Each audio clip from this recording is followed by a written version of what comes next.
In August 2008, after a 7-year delay, NIST, the government agency charged with investigating the World Trade Center collapses, released the draft of their final report on the collapse of World Trade Center Building 7 for public comment. In that report, they claimed that the time for the building to fall the first 18 stories, that's the part of the collapse visible on many videos, was 40% longer than it would have taken had it been in free fall. I responded with a video posted on YouTube called WTC7 in Free Fall, in which I showed that for approximately 2.5 seconds, Building 7 fell at a rate indistinguishable from free fall. Furthermore, in that video I showed that NIST's methodology was not a valid way to analyze the true motion of the building. NIST's measurement was not just wrong, it was fraudulent. Then on August 26th, NIST staged a technical briefing in which engineers and others with technical credentials could pose questions. I am a high school physics teacher, so I figured I would be excluded. However, I went ahead and registered, citing my membership in the American Association of Physics Teachers as my professional affiliation. By the way, I am not speaking for AAPT. That was just my passport into the briefing. To my surprise, my credentials were accepted and I was able to pose a question. Here's a little of how it went.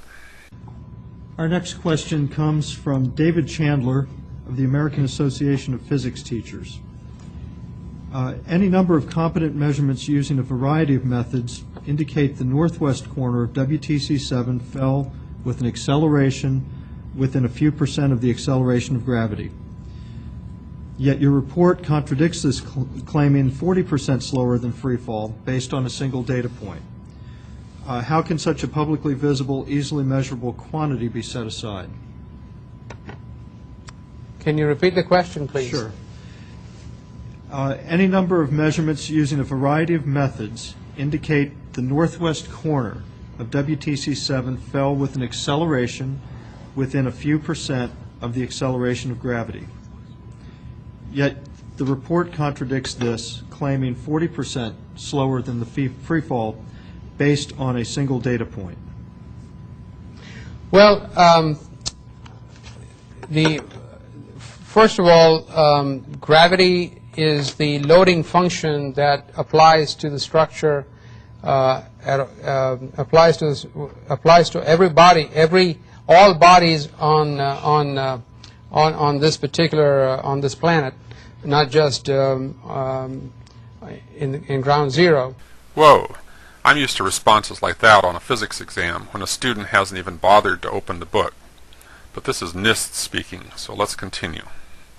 The analysis showed there's a difference in time between a free fall time. A free fall time would be an object that has no structural components below it. And if you look at the analysis of the video, it shows that the time it takes for the 17 for the roof line of the video to collapse down the 17 floors that you can actually see in the video, below which you can't see anything in the video, is about 3.9 seconds. What the analysis shows, and the structural analysis shows, or the collapse analysis shows, it's that same time that it took for the structural model to come down from the roof line all the way for those 17 floors to disappear is 5.4 seconds. It's about 1.5 seconds, or roughly 40% more time for that free fall to happen. And that is not at all unusual, because there was structural resistance that was provided in this particular case, and you had a sequence of structural failures that had to take place, and where everything was not instantaneous.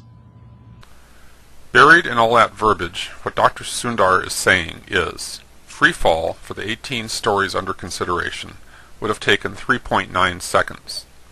However, their computer model simulating collapse required 5.4 seconds. The slower collapse time was to be expected, since there was structure supporting the building as it fell, slowing the fall, that there was a progression of failures that had to take place, and that these were not instantaneous. All of this makes sense as long as you don't look at the evidence. The evidence shows that free fall actually occurred, but since their computer modeling could not come up with a scenario that would allow for free fall, they had to declare free fall out of bounds and try to cover up the evidence. The problem is, unlike the columns and girders buried deep inside the building, the motion of the building is right out in plain view. Since their model predicted 5.4 seconds for the 18-story collapse, they dutifully conjured up a 5.4 second measurement to match. They had to stretch themselves to do it, but they did it. They found the disappearance time, then they went out of their way to pick an artificially early start time, exactly 5.4 seconds earlier. This they compared with freefall time. This next question comes from Dr. Stephen Jones. NIST discusses the fall time for WTC-7 on page 40 of the summary report, where it's stated, assuming that the descent speed was approximately constant. However, observations by others of the descent speed show that the building is accelerating rather than being at constant speed. So the question is, why did NIST assume that the descent speed was approximately constant?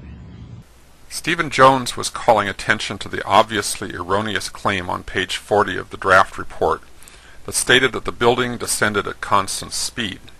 I'm sure constant speed was a simple misstatement. The correct response should have been, whoops, we'll fix that. But no, here's how they handled that question. Force of gravity obviously is the acceleration of gravity is what's at the driving force, and our calculation was based on the amount of time from the top of the parapet to fall till it disappeared from view between the two buildings seen in the video. That time was established from the video by single frame search of the time, so that was down to 1/30th of a second, and then we did the same thing for when the top of the parapet disappeared.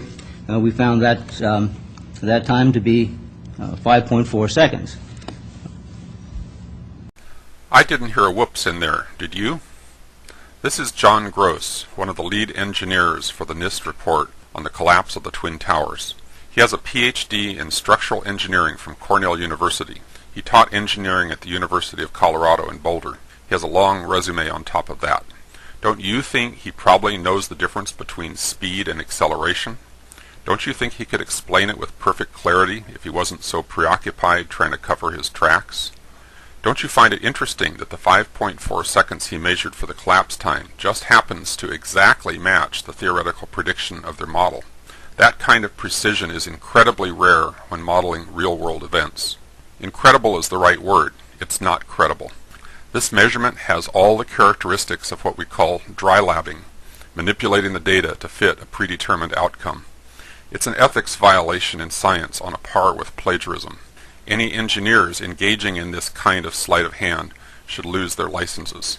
The larger implication, of course, is dry labbing in this kind of investigation would constitute a criminal cover-up. After another round of quibbling, someone had to step in and bail out poor John. Can you clarify that? I think it's something that we need to clarify and correct in the final version of the report. Okay. That was August. This is November. The final version of the NIST WTC-7 report just came out, and guess what?